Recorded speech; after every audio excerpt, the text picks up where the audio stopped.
പുതിയൊരു വീഡിയോയിലേക്ക് എല്ലാവർക്കും സ്വാഗതം. ഇന്ന് ഞാനിവിടെ തയ്യാറാക്കാൻ പോകുന്നത് കൂൺ വെച്ചിട്ടുള്ള ഒരു വിഭവമാണ്, മഷ്റൂം ബട്ടർ മസാല. അപ്പോൾ ഇതെങ്ങനെയാണ് തയ്യാറാക്കുന്നതെന്ന് നോക്കാം. അപ്പോൾ ആദ്യം തന്നെ നമുക്ക് ഈ മഷ്റൂം ഒന്ന് വഴറ്റിയെടുക്കണം. അതിനുവേണ്ടി ഒരു പാൻ വെച്ച് കുറച്ച് സൺഫ്ലവർ ഓയിൽ ഒഴിച്ചു കൊടുക്കാം.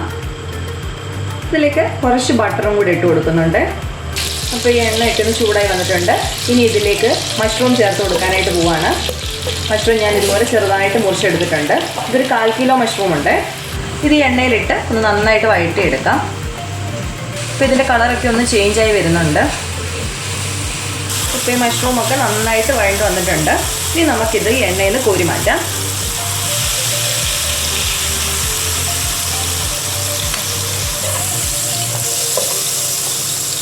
ഇനി നമ്മൾ സവോള വഴറ്റിയെടുക്കാനായിട്ട് പോവാണ്. അപ്പോൾ ഈ പാനിൽ കുറച്ച് സൺഫ്ലവർ ഓയിലുണ്ട്. എണ്ണ കുറവാണെങ്കിൽ സൺഫ്ലവർ ഓയിൽ ഒഴിച്ചു കൊടുക്കണേ. അതിലേക്ക് ഞാൻ കുറച്ച് ബട്ടറും കൂടെ ചേർത്ത് കൊടുക്കുകയാണ്. ഇതിനകത്ത് എണ്ണ ഇല്ലെങ്കിൽ നിങ്ങൾ 1 ടേബിൾ സ്പൂൺ എണ്ണയ്ക്ക് 2 ടേബിൾ സ്പൂൺ ബട്ടർ എന്നുള്ള രീതിയിൽ ചേർത്ത് കൊടുക്കണേ. ഇതിലേക്ക് ഞാൻ കുറച്ച് സ്പൈസസ് ഇടുന്നുണ്ട്. 3 ഏലക്ക, 4 ഗ്രാമ്പു, ഒരു വളരെ ചെറിയ കഷ്ണം കറുവാപ്പട്ട ഇട്ടിട്ടുണ്ട്. ഇത്രയുമാണ് ഞാൻ ചേർത്ത് കൊടുത്തിരിക്കുന്നത്. ഇനി ഇതിലേക്ക് സവോള ഇട്ട് കൊടുക്കുകയാണ്. ഇത് 2 സവോളയാണുള്ളത്, മീഡിയം സൈസ്. നിങ്ങൾ സ്പൈസസ് ഇങ്ങനെ ഇട്ടില്ലെങ്കിലും കുഴപ്പമില്ല, നമുക്ക് ലാസ്റ്റിൽ കുറച്ച് ഗരം മസാലയായിട്ട് ചേർത്താലും മതിയേ. ഇതൊന്ന് വഴറ്റിയെടുക്കാം. ഒരുപാടങ്ങ് വഴണ്ടൊന്നും പോകണ്ട, ഒന്ന് സോഫ്റ്റായി കിട്ടിയാൽ മതിയേ. ചെറുതായിട്ട് സവോള അരിഞ്ഞ് ചേർക്കുന്നതാണ് നല്ലത്. അപ്പോൾ ഇത് ഈ വഴണ്ട് വരുന്ന സമയത്ത് ഇതിലേക്ക് ഞാനത് ഒരു 5 ഉണ്ടമുളക് ചേർത്ത് കൊടുക്കുന്നുണ്ട്. വറ്റൽമുളക് ചേർത്ത് കൊടുത്താൽ മതി, ഒരു 4 എണ്ണമൊക്കെ ചേർത്താൽ മതി. ഈ ഉണ്ടമുളക് ആകുമ്പോൾ ഇത് ഇച്ചിരി എരിവുള്ളതാണ്, അതുകൊണ്ട് എണ്ണ ഒന്ന് അഡ്ജസ്റ്റ് ചെയ്ത് ചേർക്കണേ. ഇപ്പോൾ ഈ സവാള ഇട്ട് ഒന്ന് സോഫ്റ്റായി വന്നിട്ടുണ്ട്. ഈ സമയത്ത് ഇതിലേക്ക് ഒരു 1/4 ടീസ്പൂൺ മുളക് പൊടി ചേർത്ത് കൊടുക്കാം.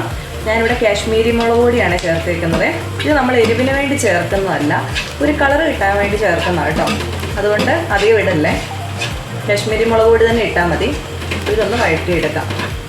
ഇപ്പം മുളക് പൊടിയൊക്കെ ഒന്ന് വഴണ്ട് വന്നിട്ടുണ്ട്. ഇനി ഇതിലേക്ക് നമുക്ക് തക്കാളി ചേർത്ത് കൊടുക്കാം.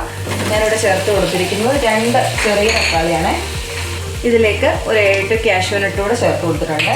നമ്മൾ ഇതുവരെ ഈ കറിയിലേക്ക് ഉപ്പ് ചേർത്ത് കൊടുത്തിട്ടില്ല, അപ്പോൾ ആവശ്യത്തിനുള്ള ഉപ്പും കൂടെ ചേർത്ത് കൊടുക്കാം. എല്ലാം കൂടെ നന്നായിട്ടൊന്ന് മിക്സ് ചെയ്ത് ഒന്ന് ഇളക്കിയെടുക്കാം. ഇനി നമ്മളിതൊന്ന് വേവിച്ചെടുക്കാനായിട്ട് പോവുകയാണ്. അതിനുവേണ്ടി ഇതിലേക്ക് കുറച്ച് വെള്ളം ഒന്ന് ഒഴിച്ചു കൊടുക്കാം. അപ്പോൾ ചൂടുവെള്ളം ഒഴിച്ചു കൊടുക്കേണ്ടവർക്ക് ചൂടുവെള്ളം ഒഴിച്ചു കൊടുക്കാം, അല്ലെങ്കിൽ സാധാ വെള്ളം ചേർത്താലും മതി. ഇത് മിക്സായിട്ട് വന്നിട്ടുണ്ട്. ഇനി ഇതിലേക്ക് വെള്ളം ചേർത്ത് കൊടുക്കാവേ. അധികം വെള്ളമൊന്നും വേണ്ട, ഒരു 1/2 കപ്പ് വെള്ളം മതിയാവും.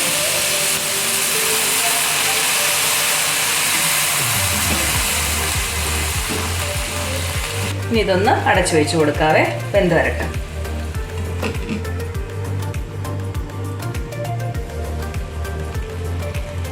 ഇപ്പോൾ ഈ തക്കാളിയൊക്കെ നന്നായിട്ട് വെന്ത് വന്നിട്ടുണ്ട്.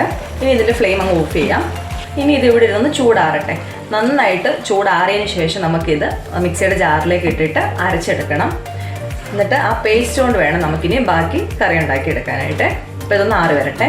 ഇപ്പം നമ്മൾ ഈ പേസ്റ്റൊക്കെ അരച്ചെടുത്തിട്ടുണ്ട്. ഇനി നമ്മൾ കറി വെക്കാനായിട്ട് പോവാണ്. അപ്പോൾ ഈ പാനൊന്ന് ചൂടായി വരുന്ന സമയത്ത് ഇതിലേക്ക് ഒരു ലേശം സൺഫ്ലവർ ഓയിൽ ഒഴിച്ചു കൊടുക്കാം. അതിൻ്റെ കൂട്ടത്തിൽ കുറച്ച് ബട്ടറും കൂടെ ഇട്ട് കൊടുക്കാം. അപ്പോൾ എണ്ണ ഒന്ന് ചൂടായി വരുന്ന സമയത്ത് ഇതിലേക്ക് ഒരു 1/2 ടീസ്പൂൺ കാശ്മീരി മുളക് പൊടിയും കൂടെ ചേർത്ത് കൊടുക്കുന്നുണ്ട്. നമുക്ക് 1 ടീസ്പൂൺ വരെ ചേർത്ത് കൊടുക്കാം. എന്നിട്ട് ഇതൊന്ന് വഴറ്റിയെടുക്കാവേ. ഈ ഒന്ന് കുറച്ച് വെച്ചുകൊണ്ട് വേണം ഇതൊക്കെ ചെയ്ത് കൊടുക്കാനായിട്ട്. ഇപ്പോൾ ഈ മുളക് പൊടിയൊക്കെ ഒന്ന് വഴണ്ട് വന്നിട്ടുണ്ട്. ഇനി ഇതിലേക്ക് നമ്മൾ ചേർത്ത് കൊടുക്കാനായിട്ട് പോകുന്നത് ഇപ്പം നമ്മൾ അരച്ചെടുത്ത മിക്സില്ലേ, അതങ്ങോട്ട് ചേർത്ത് കൊടുക്കാം. ഇതൊന്ന് മിക്സ് ചെയ്തെടുക്കാവേ. അപ്പോൾ ഇതൊന്നൊരു കുറുകിയ പരുവത്തിലല്ലേ, അപ്പോൾ ഇതിലേക്ക് നമുക്കൊരു ലേശം വെള്ളം ഒഴിച്ചു കൊടുക്കണേ. ഇതിന് 1/2 കപ്പ് വെള്ളം ആ മിക്സിയിൽ ഒന്ന് ഒഴിച്ചിട്ട് ഇതിലേക്ക് അങ്ങ് ഒഴിച്ചു കൊടുക്കാം. ഇതൊന്ന് തിളച്ച് വരട്ടെ. ഇപ്പോൾ ഇത് ചെറിയ ഫ്ലെയിമിൽ ഇട്ടിട്ട് വേണം ഇങ്ങനെ ഒന്ന് തിളപ്പിച്ചെടുക്കാനായിട്ട്. ഇപ്പോൾ ഇത് തിളയൊക്കെ വന്നിട്ടുണ്ട്. ഇനി നമ്മൾ ഇതിലേക്ക് ചേർത്ത് കൊടുക്കാൻ പോകുന്നത് കസൂരി മേത്തിയാണ്. ഒരു ചെറിയ പിടി ഇങ്ങനെ കസൂരി മേത്തി എടുത്തിട്ട് ഒന്ന് പൊടിച്ചങ്ങോട്ട് ഇട്ട് കൊടുക്കാവേ. നമ്മൾ ഈ കറി തയ്യാറാക്കുന്ന സമയത്ത് ആദ്യം തന്നെ സ്പൈസസ് ചേർത്തിട്ടുണ്ടല്ലോ. നിങ്ങൾ അങ്ങനെ ചേർക്കുന്നില്ലെങ്കിൽ ഈ സമയത്ത് ഒരു 1/4 ടീസ്പൂൺ ഗരം മസാല ചേർത്ത് കൊടുക്കണേ. അപ്പോൾ ഇനി ഇതിലേക്ക് ഇച്ചിരി പഞ്ചസാരയും കൂടെ നമുക്ക് ചേർത്ത് കൊടുക്കണം. ഒരു 1/4 ടീസ്പൂൺ പഞ്ചസാര ചേർത്ത് കൊടുക്കാം. അധികം വേണ്ട കേട്ടോ, കൂടി പോവല്ല, നമ്മുടെ കറിക്ക് ഒരു മധുരം വരും. ഒരു 1/4 ടീസ്പൂൺ മതി. എന്നിട്ട് ഒന്നും കൂടെ ഒന്ന് മിക്സ് ചെയ്തെടുക്കാം. അപ്പോൾ നമ്മുടെ ഗ്രേവി റെഡിയാണ്. അപ്പോൾ ഈ സമയത്ത് നിങ്ങളൊന്ന് ഉപ്പ് നോക്കണം. ഉപ്പ് കുറവാണെങ്കിൽ ഉപ്പും കൂടെ ചേർത്ത് കൊടുക്കണേ. അപ്പോൾ ഇതിൽ ഉപ്പ് കുറവാണ്, പിന്നെ ആവശ്യത്തിനുള്ള ഉപ്പും കൂടെ ഇട്ട് കൊടുത്തിട്ടുണ്ട്. ഇപ്പോൾ ഉപ്പൊക്കെ പാകത്തിനായിട്ടുണ്ട്. ഇനി ഇതിലേക്ക് നമ്മൾ വഴറ്റി വെച്ചിരിക്കുന്ന മഷ്റൂം അങ്ങോട്ട് ചേർത്ത് കൊടുക്കാവേ. മഷ്റൂം കൂടെ ചേർത്ത് നന്നായിട്ട് മിക്സ് ചെയ്തെടുക്കാം. ഇനി ഒന്ന് തീ കുറച്ച് വെച്ചിട്ട് ഇതൊരു 5 മിനിറ്റ് ഒന്ന് കുക്ക് ചെയ്യാം. ഈ മഷ്റൂം ആയതാണ്, പക്ഷേ ഈ മസാലയൊക്കെ ഒന്ന് പിടിച്ച് കിട്ടണമല്ലോ, അതിന് വേണ്ടിയിട്ട് നന്നായിട്ടൊന്ന് മിക്സ് ചെയ്തിട്ട് ഒന്ന് തീ കുറച്ച് 5 മിനിറ്റ് അടച്ച് വെച്ച് വേവിക്കണേ. അപ്പോൾ ഇത് നന്നായിട്ട് മിക്സായി വന്നിട്ടുണ്ട്. ഇനി നമ്മൾ ഇതിലേക്ക് ചേർത്ത് കൊടുക്കാൻ പോകുന്നത് മല്ലിയിലയാണ്. ഒരു ചെറിയ പിടി മതി കേട്ടോ, ഒന്ന് ചെറുതായിട്ട് അരിഞ്ഞിട്ട് ഇതിലേക്ക് ചേർത്ത് കൊടുക്കാം. എന്നിട്ട് ഒന്ന് മിക്സ് ചെയ്തെടുക്കാവേ. ഇനി ഇതിലേക്ക് ചേർത്ത് കൊടുക്കേണ്ടത് ഫ്രഷ് ക്രീമാണ്. പക്ഷേ ഞാനിവിടെ ഫ്രഷ് ക്രീം അല്ല ഉപയോഗിക്കുന്നത്, കാഷ്യൂ നട്ടിൻ്റെ പേസ്റ്റാണ് ഉപയോഗിക്കുന്നത്. അത് കുറച്ച് കാഷ്യൂ നട്ട് നിങ്ങൾ എടുത്തിട്ട് ഒരു 1/4 കപ്പ് കാഷ്യൂ നട്ട് എടുത്തിട്ട് അത് അരയാൻ ആവശ്യമായിട്ടുള്ള പാലും കൂടെ ഒഴിച്ച് നന്നായിട്ട് അരച്ചെടുത്തിട്ട് ചേർത്താൽ മതി. ഫ്രഷ് ക്രീം ഉപയോഗിക്കുന്നതിനേക്കാളും എനിക്ക് ടേസ്റ്റായിട്ട് തോന്നിയത് ഈ രീതിയിൽ ചേർക്കുമ്പോഴാണ്. ഒരു 1/4 കപ്പ് കാഷ്യൂ നട്ട് എടുത്താൽ മതി. അപ്പോൾ ഇനി ഇതൊന്ന് മിക്സ് ചെയ്തെടുക്കാം. ക്രീം ചേർത്തതിന് ശേഷം ഒരുപാട് നേരം ഇട്ട് തിളപ്പിക്കൊന്നും വേണ്ട, ഒന്ന് ചൂടായാൽ മതിയേ. ചെറുതായിട്ടൊന്ന് തിള വരുന്ന സമയത്ത് ഓഫ് ചെയ്യണേ. പിന്നെ നിങ്ങൾക്ക് ഫ്രഷ് ക്രീമാണ് ഇഷ്ടമെങ്കിൽ അത് കയ്യിലുണ്ടെങ്കിൽ അത് ചേർത്തോളുക, കുഴപ്പമില്ല. അപ്പോൾ ഇതേ മഷ്റൂം ബട്ടർ മസാല റെഡി ആയിട്ടുണ്ട്. അപ്പോൾ ഈ രീതിയിൽ നിങ്ങളൊന്ന് ട്രൈ ചെയ്ത് നോക്കുക, അടിപൊളിയാണ്.